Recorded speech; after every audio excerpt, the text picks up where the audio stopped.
정죄함이 없나니 로마서 8장 1절에서 4절 말씀입니다. 로마서 8장은 로마서의 핵심적인 내용이 담겨져 있습니다. 그래서 8장은 한 절 한 절 자세히 살피고 함께 묵상하면 유익할 것 같습니다. 자, 오늘 로마서 8장 중에서 1절에서 4절 내용인데, 이 내용은 율법으로도 주어지지 못했던 생명의 선물을 하나님의 아들 예수를 통해서 주어지게 되었다는 내용입니다. 1절, 그러므로 이제 그리스도 예수 안에 있는 자에게는 결코 정죄함이 없나니. 8장을 시작하면서 그러므로 이제라고 시작하고 있습니다. 자, 이것은 그동안 해결할 수 없었던 문제를 하나님이 해결하시고 우리에게 참된 구원의 생명을 주시게 된 것입니다. 그래서 유진 피터슨 메시지 성경은 이 부분을 이렇게 번역을 했습니다. 메시아이신 예수께서 오심으로 마침내 이 치명적인 딜레마가 해결되었습니다. 해결할 수 없었던 그 문제, 그 치명적인 딜레마가 해결이 되었다는 것입니다. 이제 정죄함이 없습니다. 여기 정죄는 의로우신 재판관이신 하나님이 마지막 날 내리실 최종 심판을 의미합니다. 하나님은 정의로우신 분이시기 때문에 하나님의 형상을 파괴하고 세상을 망가뜨리고 모든 이런 불의에 대해서 죄가 선고되게 되어지고 형벌이 집행이 되어지게 됩니다. 하나님은 죄악을 그냥 계속 지켜보고 놔두시지는 않으십니다. 자, 이런 정죄함이 없는 이유는 죄에 대한 정죄가 하나님의 아들 예수 그리스도 십자가 위에서 내려졌기 때문입니다. 따라서 예수 안에 있는 사람들, 예수님에게 속한 사람들은 정죄와 무관한 사람이 되었다는 것입니다. 2절 말씀, 이는 그리스도 예수 안에 있는 생명의 성령의 법이 죄와 사망의 법에서 너를 해방하였습니다. 2절 이하는 이런 정죄함이 없게 된 이유를 설명하는 내용입니다. 이는 즉 왜냐하면 이런 뜻이죠. 예수 안에, 예수를 믿어 그 안에 속한 사람들에게 생명의 성령의 법이 사망의 법에서 건져 주셨기 때문이라는 것입니다.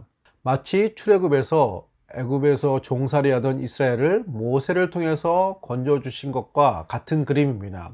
자, 율법이 주어졌던 이스라엘조차도 여전히 죄와 사망의 권세 아래에서 벗어나지 못했습니다. 오히려 이스라엘까지도, 즉 모든 사람들은 어찌할 수 없는 죄의 권세 아래 매여 있고 종노릇하게 되었다는 것입니다. 자, 율법이 주어진 것은 오히려 이런 사실을 더 부각하게 했다는 것입니다. 따라서 율법은 건져주는 것이 아니라 오히려 더 이런 사실을 확실하게 확인해 주는 역할을 했습니다. 율법이 하나님의 백성으로 하나님의 백성들이 회복되어지고 온전하게 되어지는 생명을 주려고 했지만 할 수 없었습니다. 그러나 이제 성령을 통하여 생명이 주어지게 되었다는 것입니다. 이제는 죄악이 사람을 장악하는 데서 벗어나서 성령이 다스리는, 성령이 인도하시는 삶이 된 것입니다. 14절에 무릇 하나님의 영으로 인도함 받는 사람은 곧 하나님의 아들이라. 이렇게 예수 안에서 정죄함이 없게 된 것은 하나님의 영, 성령의 다스림을 받는 새로운 사람들이 되었기 때문입니다. 따라서 이제는 죄악에 끌려다니다가 죄와 함께 최종적인 정죄를 받는 자리에 이르지 않는 사람, 그런 삶이 된 것입니다. 3절, 율법이 육신으로 말미암아 연약하여 할 수 없는 그것을 하나님은 하시나니 곧 죄로 말미암아 자기 아들을 죄 있는 육신의 모양으로 보내어 육신의 죄를 정하사. 율법이 육신으로 말미암아 연약하여 할 수 없었던 그것은 생명을 주는 일입니다. 생명을 준다는 건 하나님 백성의 생명이고, 그 얘기는 우리를 하나님 백성으로 세우는 것입니다. 율법이 그 일을 하려고 했습니다. 자, 그런데 그것이 안 되었습니다. 그러면 율법이 잘못되어서 그런 것이 아니고, 율법은 선하고 좋은 선물입니다. 그러나 육신으로 말미암아 못하는 것입니다. 왜냐하면 육신이 연약하기 때문입니다. 율법을 수행하고 율법의 취지대로, 율법이 가르쳐주는 대로 살 수 있는 능력이 우리 모두에게는 없었던 것입니다. 그것을 하나님은 하시나니. 그런데 이 문제를, 율법이 육신이 연약하여 할 수 없었던 그것을 하나님이 하신다는 것입니다. 하나님이 이 문제를 바로잡으시고 해결을 하신다는 것입니다. 곧 죄로 말미암아 자기 아들을 죄 있는 육신의 모양으로 보내어 하나님의 아들을 우리와 같은 죄 있는 육신의 모양으로 보내셨습니다. 여기 육신의 죄를 정하사라는 말은 육신 안에 있는 죄를 처리하신 것입니다. 하나님의 최종적인 정죄 선고가 죄 있는 육신의 모양으로 보내어진 예수님의 십자가 위에 부어지게 된 것입니다.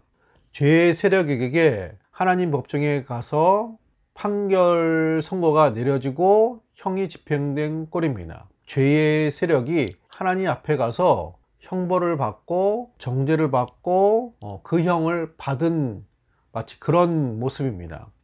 그러면 왜 이런 것이, 왜 이 죄를 하필이면 다른 곳도 아닌 예수의 육신 안에서 이런 일이 이루어지게 된 것입니까? 그것은 그 혜택을 우리로 입게 하시기 위함입니다. 예수 그리스도라고 하죠. 예수는 그리스도십니다. 그리스도란 말은 메시아라는 뜻입니다. 메시아 구세주는 그를 믿고 따르는 이들의 대표입니다. 메시아란 말은 왕, 대표, 구세주, 그런 의미를 가지고 있습니다. 옛날 전쟁에서 그 부대의 대표 장수가 나가서 적군의 장수와 나가서 싸웁니다. 싸워서 그 대표 장수가 이기면 그 속한 부대가 승리를 하게 되는 것입니다. 그런 전쟁의 방식이 있습니다. 마치 이런 그림입니다. 예수님은 우리의 장수가 되시고 왕이 되셔서 구세주가 되시는 것이죠. 이 죄악의 문제를 그 몸으로 감당하시고 싸우시고 승리하신 것입니다. 자, 그분은 사실 무죄하시지만, 죄가 없으시지만 우리를 위하여 우리의 대표가 되기 위해서 우리의 육신의 몸으로 이 땅에 오셨고, 우리의 죄의 문제를 해결하시기 위해서 십자가 위에서 달리사 고난 받으심으로, 죽으심으로 우리의 죄악을 담당을 하신 것입니다. 그래서 이사야서 53장 5절에 그가 찔림은 우리의 허물 때문이요 그가 상함은 우리의 죄악 때문이라. 그가 징계를 받음으로 우리가 평화를 누리고 그가 채찍에 맞음으로 우리는 나음을 받았도다. 아무도 이런 일을 감당할 사람은 없습니다. 이것은 오직 하나님이 감당하시고 해결하시고 구원하신 것입니다. 4절 말씀, 육신을 따르지 않고 그 영을 따라 행하는 우리에게 율법의 요구가 이루어지게 하려 하심이니라. 육신을 따르지 않고, 자, 이것은 이제 예수 안에 있는 자들은 육신, 즉 죄악에 매여 있는 옛사람이 아니라는 것입니다. 이제 그렇게 살지 않습니다. 그 영을 따라 성령의 인도, 즉 하나님의 다스림을 받는다는 것입니다. 우리에게 율법의 요구가 이루어지게 하십니다. 여기 율법의 요구는 율법이 바라는 바, 율법이 추구하고 목적하는 바가 드디어 이루어졌다는 것입니다. 육신이 연약해서 율법을 통해서 이루고자 했지만 이룰 수 없었던 그것은 온전한 하나님 백성들이 온 세상에 세워지는 것입니다. 수많은 율법의 조항들은 결국 하나님 백성 되게 하고 하나님 백성의 삶을 만드는 것인데, 그것이 율법의 요구였습니다. 그러나 육신이 연약해서 인류는 죄악에 매여 있기 때문에 율법의 목적은 이루어지지 못했습니다.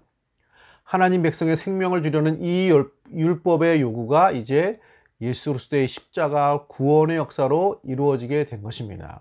그래서 처음에 말씀드린 것처럼 로마서 8장 1절 유진 피터슨 메시지 성경으로 읽으면 메시아이신 예수께서 오심으로 마침내 이 치명적 딜레마가 해결되었습니다. 이 문제가 해결된 것입니다. 사랑하는 성도님들, 복음은 좋은 소식입니다. 이 세상이 깜짝 놀랄 만한 사건이 생긴 것입니다. 누구도 풀 수 없었고 해결할 수 없었던 문제를 해결한 것입니다. 요새 코로나19가 온 세상을 뒤덮고 있습니다. 만약 어떤 제약회사가 아니면 어떤 누군가가 이 문제를 해결한다면 모두 다 기뻐하고 축제를 벌이고 잔치를 벌일 놀라운 소식이 될 것입니다. 복음이 되겠죠. 자, 예수님의 복음이 이런 성격을 가지고 있다는 것입니다. 아니, 이것과는 비교도 안 되는 더 크고 중차대한 우리 영혼의 인생의 이 문제를 해결한 것입니다. 코로나19와 같은 바이러스가 아니라 우리 모두를 죽음과 심판으로 가게 만드는 우리 안에 있는 죄악의 바이러스를 예수님이 해결을 하시고 우리를 구원하신 것입니다. 자, 오늘 말씀을 통해서 우리 구주 되신 예수님의 놀라운 구원의 이런 소식을 기뻐하고 또 확신을 가지시고 그 소망과 감격으로 믿음으로 승리하시는 우리 성도들 되시기를 예수님의 이름으로 축복합니다.